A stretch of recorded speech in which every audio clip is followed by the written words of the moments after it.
We work hard as physicians to take care of the health and well-being of our patients. But when it comes to our money, do we have the same condition of care? Probably not. Let's change that together. Welcome to the Financial Freedom for Physicians podcast, where we'll fight and advocate for your financial literacy. As always, I'm your host, Dr. Christopher Liu. Thanks for being here. Let's jump into the show.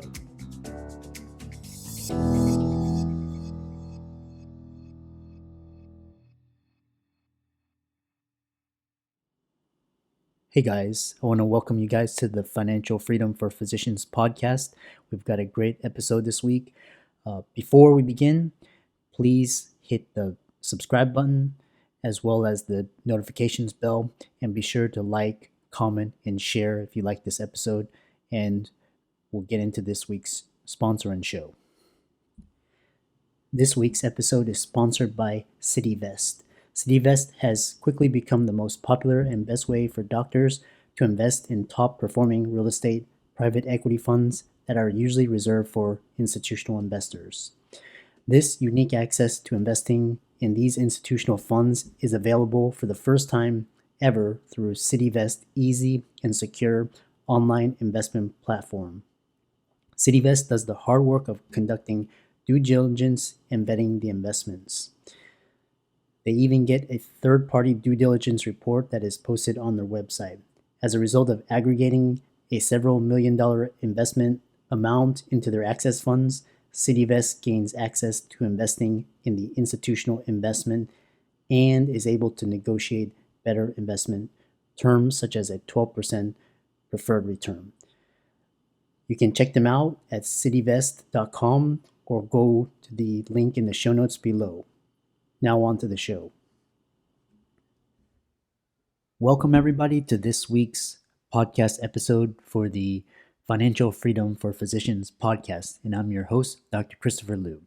And my mission is to empower physicians to achieve financial independence and financial freedom early on so that they can practice medicine on their own terms as opposed to having to practice. So I tout 4 types of freedom. The first is financial, second is emotional, time, and location freedom. And my mission is to bring guests that are doing innovative, creative things outside the box and to show you what's possible so that you can design your best life in your business, finance, career, family, and relationships. So without much ado, we'll bring on this week's guest. All right, well, welcome everybody to this week's podcast episode. And today we're going to be talking all about NFTs. So I know a lot of people are interested in crypto, DeFi, NFTs. So today we have Dr. Taylor Brana, and I'll bring him onto the show and let him introduce himself. So Taylor, I know we welcome. Thank you. Yeah, Chris, we've known each other for a little bit now. And it's great to speak to you as well. You've been on my podcast on the Happy Doc.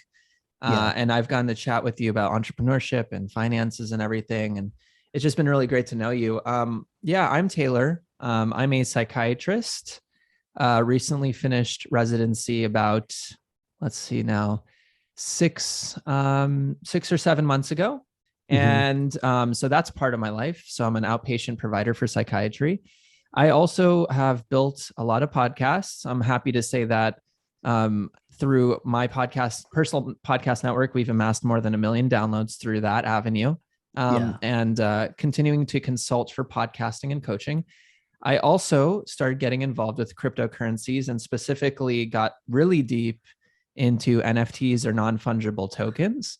I think it's a really exciting space, and I'm looking forward to build and teaching people more so about NFTs specifically. I'd like to start to do more formal NFT consulting as well. So a lot of exciting stuff happening. And that's a little bit about me. Awesome. I know. So I know a lot of people are, they think they've heard of NFTs. So the most common question I get is, what is an NFT? And then also, 2, is it just digital art, which you hear about in the media. So how did you get introduced to NFTs? Was it like a side hobby, or you took a course on it, you read a book, or just the idea intrigued you? How did you get started? Yeah. So basically, in broad strokes, I think all of us are trying to find methods and ways to enhance not just, I don't want to live a life where I'm living day to day and trying to just get by. I want to build a method or a way for me to enjoy the experience of life and finances, and having that in order is one of those things. So my interest initially was because of cryptocurrency. I Mm-hmm. think cryptocurrency, Bitcoin, Ethereum, Solana, all these different currencies are a method in which we can store value. And just Mm-hmm. like when we select an index or stock fund or what have you, or real estate or business, we want to see our investments rise, and we Mm-hmm. want to invest in things that we believe in, or projects that we believe in, right? Mm-hmm. So NFTs are just basically something, that a token that lives on a blockchain. Mm-hmm. It's an NFT means non-fungible. That means you can't mess with it, you can't tear it up, you can't destroy it. Mm-hmm. Token, non-fungible token. It's a digital token that lives on top of a blockchain, like Ethereum or Solana or Avalanche. And how I got interested in it was I saw it as a very interesting avenue of mixing culture, finance, a little bit of gambling, um, art, um, creativity, all into one space, on top of an already exciting cryptocurrency space that's happening. I saw Mm-hmm. a huge opportunity for this to not just potentially be something that's financially lucrative, but something that I think is a technology that's here to stay in a lot of ways. Mm-hmm. And it's not just an art piece. We'll get to that in a second. You can't, a lot of people are like, oh, I right clicked this and I saved it. It's a JPEG. And a lot of people think that's the point. And I do want to debunk that as well. But yeah, it's Mm-hmm. not just about the art. Mm-hmm. And you made a very interesting point with NFTs. And so, what is the value? Like, why is it so significant? Because people really don't really understand the significance of tokenization and Mm-hmm. scarcity and authenticity. So, describe why NFT is so significant. Like, still people in my circle don't understand, can't grasp it. Yeah, absolutely. So let me give you a quick example of this. Imagine you have a deed to your house, Hmm. and that deed is specifically on paper, right? Yeah. If for some reason that deed gets damaged or is not able to be verified, and again, I'm not a real estate person, so Chris, this might be something that you have to correct me on. Hmm. That deed could be lost. There's going to have to be different verification methods that are sort of gone through in order for that deed or piece of paper that's verified to essentially verify your ownership, right? Hmm. Once a token is produced and it's verified by a collection or a specific group, once that's verified, it lives there forever. It's you. The way that blockchain technology is set up, there is a consensus ledger that is verified by multiple sources across the chain. That Hmm. basically it is impossible to mess with this thing. So once this thing is produced on the blockchain, it's living there, and Hmm. it is verified, and it's this token. So for coming back to the house example, if you could have a digital deed that is a token that verifies your ownership in this thing, Hmm. that's not going to be tampered with. It's not going to be messed with. It's going to be in your specific wallet or holdings, Hmm. and that's going to be the verified source, as opposed to something physical. It goes beyond that, but that's like an example of the power of this specific token, if that makes sense. Yeah. And it's so amazing because it started in arts, and we'll talk about how you profited, but it's also going into music, and now into it's like with the NFL and like sports and gaming. So and then describe also there's around the it's so fascinating because everything, so like for example, like our identity, our driver license, passport, COVID vaccination status, all of that can be represented as a single token, and that way you just show it on your cell phone and you don't have to go through all these different bureaus. So it's really efficient, makes everything more efficient and streamlined, and eventually everything's going to get tokenized, so, and Oh yeah, represented I could imagine a future where, for example, you have a token that lets you enter your own home. You could Mhm, have a token that lets you enter your car. You could mhm. have this type of technology is in its infancy in terms of application. I think it's just starting. I don't think it's going anywhere in terms of technology and the future. Yeah. And then you mentioned NFTs combine culture. So describe some of the examples where NFTs are used in, especially Mm-hmm, the mm-hmm. value of community, and if you hold an NFT, you actually have ownership and stake in that artist and creator. So you don't need to Yep. own stocks anymore. So describe that. Yeah, so let's use the obvious example, which is Bored Apes. Bored Ape Yacht Club is well known. Mhm, That current token is owned by Justin Bieber, Steph Curry in the NBA, mhm, Jimmy Fallon, Eminem. There's mhm, it is infused in culture. The reason why that became popular was essentially they built a token with the premise that these token holders will get specific access to exclusive parties, yacht parties, mhm, and created a network of high value and high net worth and high celebrity. So this is an example of where the Bored Ape itself, the picture actually holds very little value. It has nothing to do with the art. It has mhm, to do with holding the token, which the token gives you access to an exclusive group.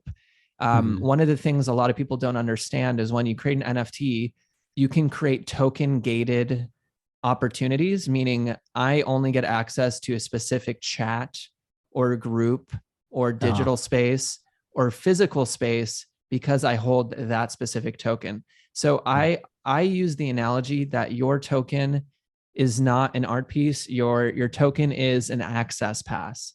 It's mhm, like a gym membership specific to your community or group. With culture, um, when you think about products or things that are produced mhm, and how culture essentially creates hierarchies in society, hierarchies are created and built through separation, through exclusivity. If you look mhm, back to ancient communities, you had, if you were part of a tribe, your yeah, tribe was exclusive in comparison to another tribe, right? You have mhm, your own flag, you have your own brand, you have your own family emblem, you have your own family crest. These tokens are the modern version of essentially creating exclusive access. And the Bored Apes are an example of a celebrity or high value access through the token, if that makes sense. yeah, yeah. So it's not just the value of the digital art; it's the collective membership. It's the what you described, the exclusivity, the access, the perks. So it's almost like actually a key, like a digital key, like allows you membership and the full benefits that come with that. Correct. That's yeah, For that's example, yeah, really quick, I just want to give you another yeah. example. Gary Vaynerchuk just came out with Uh-huh. not too long ago an NFT called Flyfish. Uh-huh. Flyfish is a token gated restaurant in New York. You will only Mhm. get access to the restaurant through having a token, a Flyfish Yeah. token, to get Mhm. access to that like sushi and Japanese restaurant. Yeah. That's So, that's in it's almost the equivalent, because I know, a couple of my friends, they had memberships to the local country club, and mm-hmm, then mm-hmm. they can actually flip it and transfer their membership over. So in that sense, it's almost like an NFT, except it's not, digital. So um this it's so fascinating to see the trends, because it's like social media was like the biggest trend, and then now it's gone to like crypto and NFTs, and Yep. just how everything is, it's evolving. Chris, I want to add something to the example you gave with the country club. Yeah. Imagine you're a country club member and you have a digital token that lets you do that. But if at any point you're dissatisfied or Mhm. you don't see yourself using that token anymore, that country club, or if you just feel like you would gain more value from giving it to someone else, Mhm. you can buy, flip, sell, trade your membership for that country club. So you can profit off of your membership. It's like getting a token that gives you access to LA Fitness, but later you can resell your card for more money. Mm-hmm. Right. Mm-hmm. So not only do you get access to stuff, but it's a potential, I'm not saying it is, it's a potential investment opportunity to flip or grow money through your access and your membership to that community. So there's more than one utilities for owning an NFT. Like it's the ownership, it's the community, it's the access. So and just so it's such a fascinating concept. So and I know a lot of people are wondering like how are people like a couple of my friends last year they made six-figure profits, flipping NFTs. I know you're doing it. So Yep. describe like some of the ways you can monetize this trend. Yeah. So I got in it really early in the beginning. I was like, oh, let me just try this out. So I started doing my research, hopping onto Twitter. A lot of people use Discord. Yeah, usually between Twitter and Discord. And then a lot of YouTube videos, honestly, just different people that are in the space right now talking about projects they're excited about. And I learned all the basics. I learned everything that you have to do in order to go from US dollars to converting to cryptocurrency to converting it to an NFT. It's a process.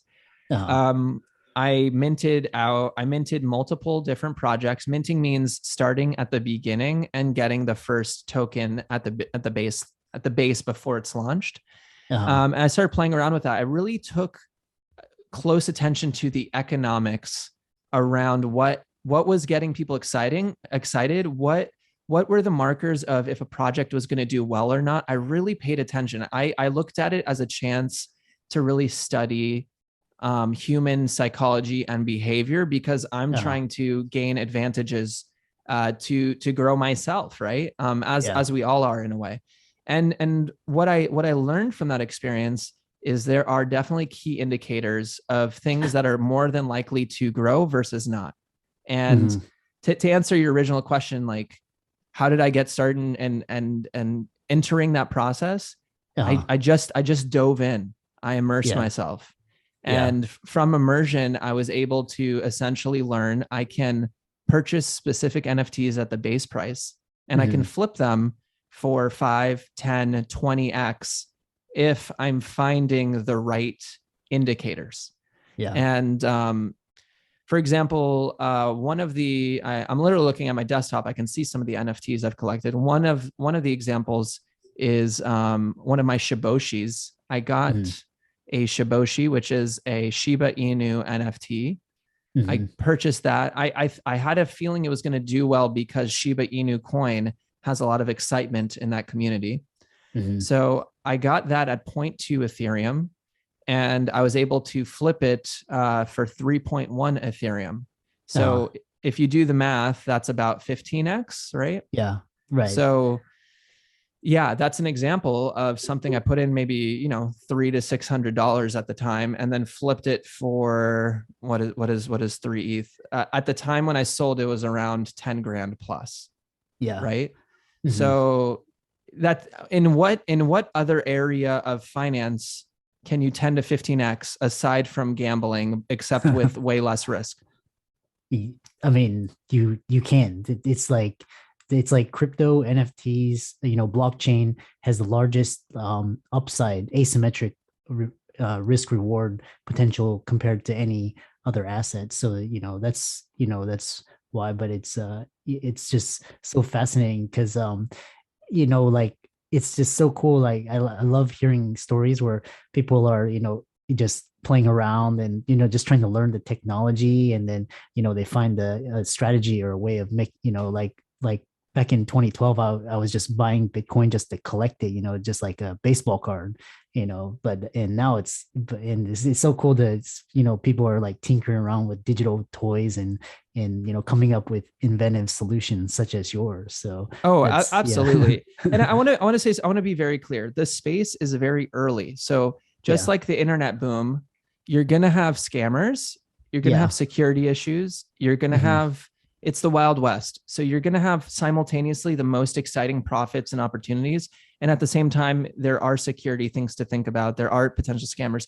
That's why it's important to talk to someone like me who, I will tell you with 100% authenticity, I am the type of person that can educate in a way that I can tell people what to look out for in terms of scamming and security issues. And at the same time, I can provide the insight in terms of indicators to look at. At the end of the day, anything you do in the space, you have to do your own research and you have to take your own risks.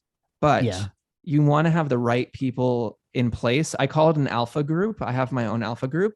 You want to have the right group in place to check authenticity. You want to reach a consensus with your group, so you're making good decisions. If you do this on your own, it can be tough to have enough information to know what to do. So it's very important that the information you're receiving in the space is also accurate, and good decision making principles and considerations are taken into account. Yeah. So I know a lot of people, they're like, oh, they've listened to this up to this now, and they're like, oh, how do I get started? Or well, briefly, just warn people of some of the, because I know there's a lot of scammers out there. I get like all these weird texts and all of this. So just what are some red flags, just over broad strokes? Red flags for NFTs? Yeah.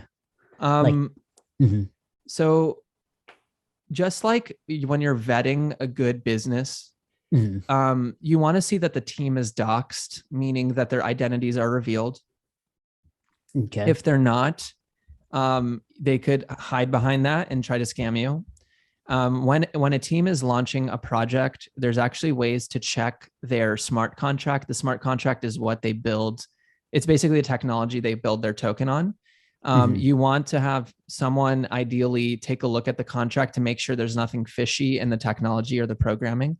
You want to see that their Discord is where everyone lives with NFTs. You want to see that there's a lot of people excited about the project in the Discord.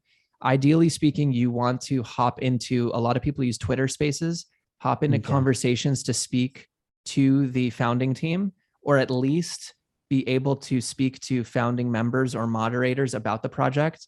You want to be able to feel comfortable having transparency in terms of communicating and asking questions like, what is the price? What are the goals of this project? Every project needs to have a roadmap. A roadmap is essentially what are the goals of the project. Every project needs to have moderators in the Discord, essentially managing expectations and discussing things. Every team needs to have not just strong art, but a strong community, a strong vision, ideally a transparency about where funds are going in advance. The higher the level of transparency and communication from a team, the more you can feel confident they're going to execute well. With that being said, it's still possible a rug pull could happen. A rug pull is the term for when you buy into a project and then they take the proceeds and never execute on what they said. It's imagine having an investment in, I don't know, a stock or something into a company like Tesla, and then all of a sudden Elon Musk stops executing. So yeah, that happens. And so you have to really do your due diligence in terms of speaking to people, hopping in, vetting out the team, ideally hearing them speak, seeing where the roadmap is heading. And ideally, it's best to invest in projects where there's already a little bit of execute. For someone who wants to put in more money, it's better to put your finances into teams that are already executing. If you're joining at the ground level, you do get the benefit of having the highest potential gain. But the thing to be nervous about is, there's a lot of upside, but if the team hasn't executed, you don't have the reassurance. So there's levels to this game, and I can't flesh it out completely for everyone, but there are levels to considerations, and depending on your level of risk tolerance, there's different ways to play it. For more established blue chip projects, you can probably be rest assured they're going to grow. But for projects that are just starting or are in the earlier phase, you're taking a higher level of risk. And as such, your risk tolerance has to be higher, and you have to be ready to essentially lose your entire investment. Mhm. I've lost my entire investment or money I've put into specific projects. Mhm. And I've also made huge, ridiculous gains on other projects. So Mhm. it just depends on your risk tolerance and what you're willing to take in terms of risk. Yeah.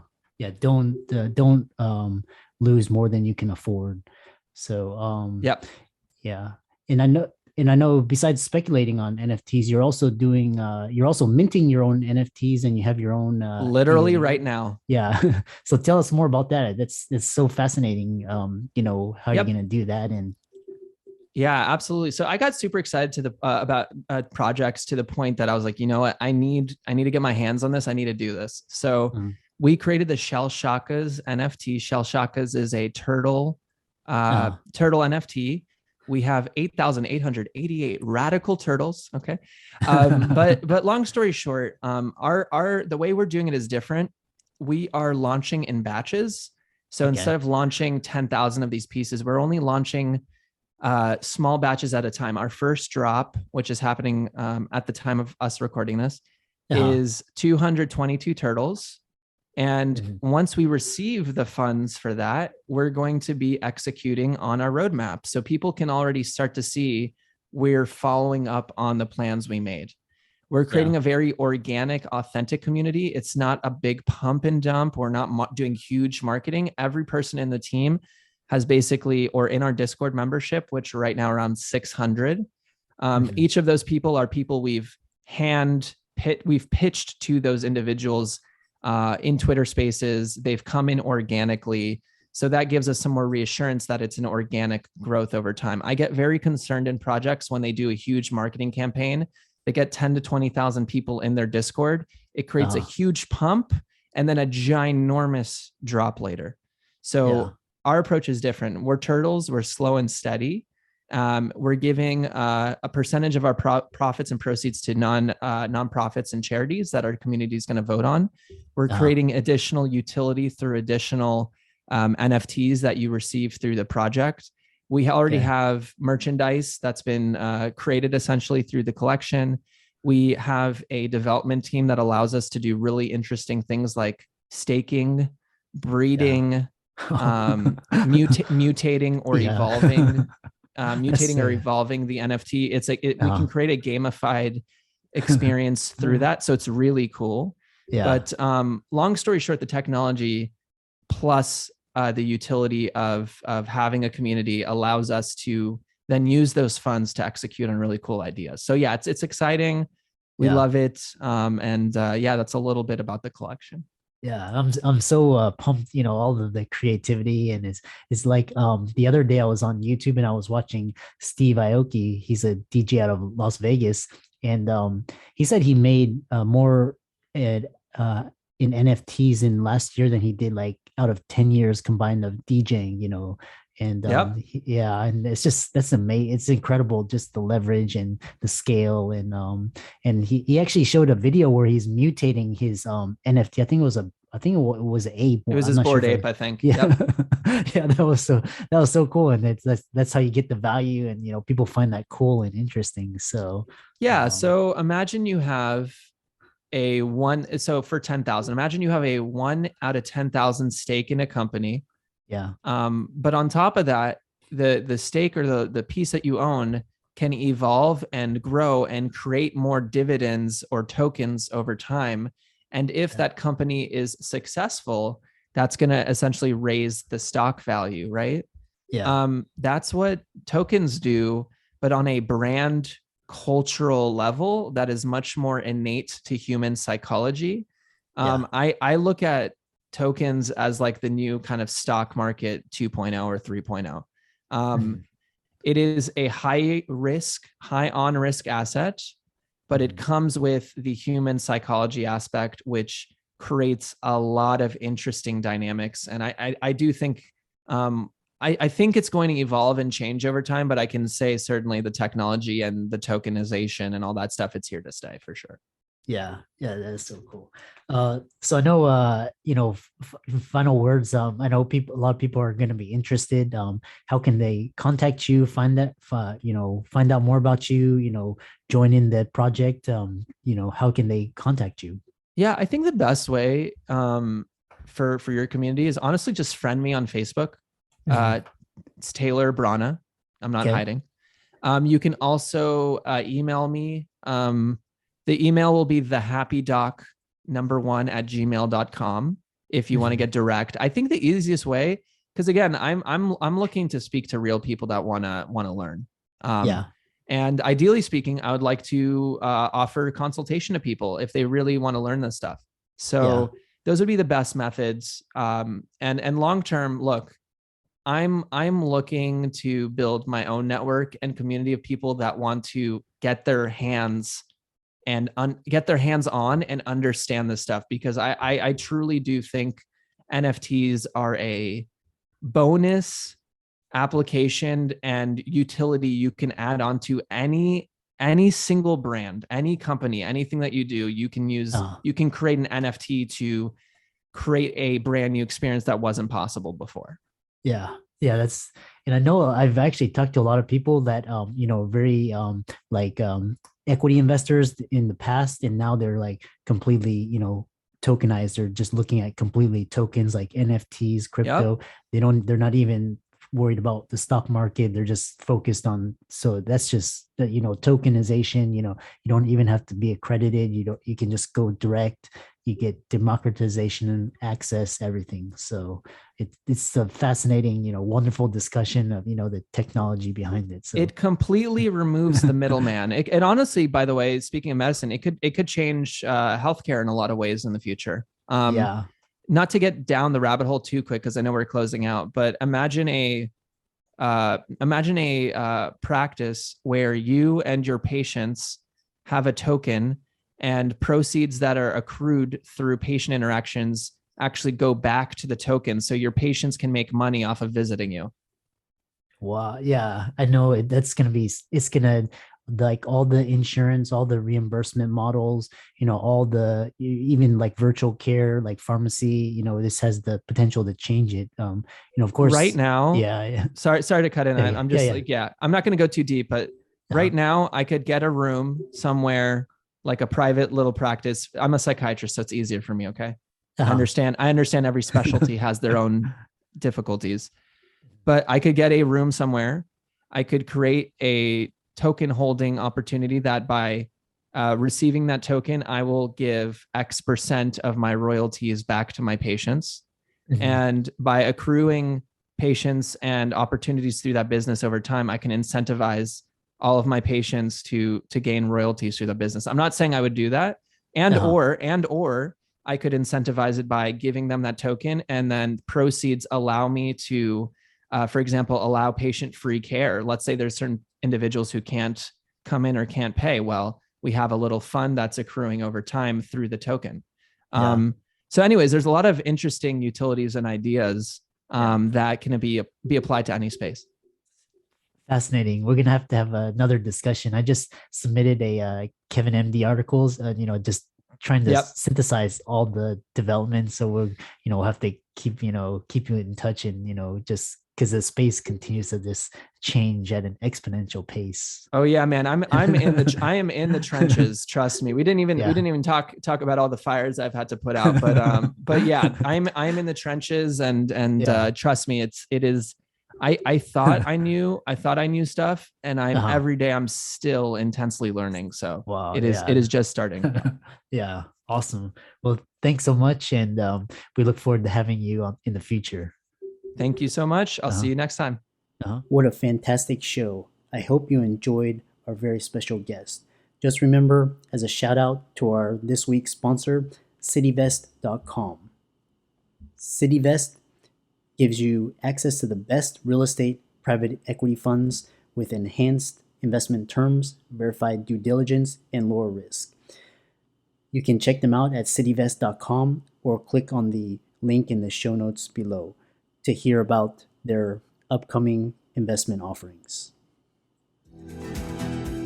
I'm excited that you made it for another episode. You are truly the best. If you've been following the show for a while, you know that my passion is to bring you the education you need to find your path to financial freedom.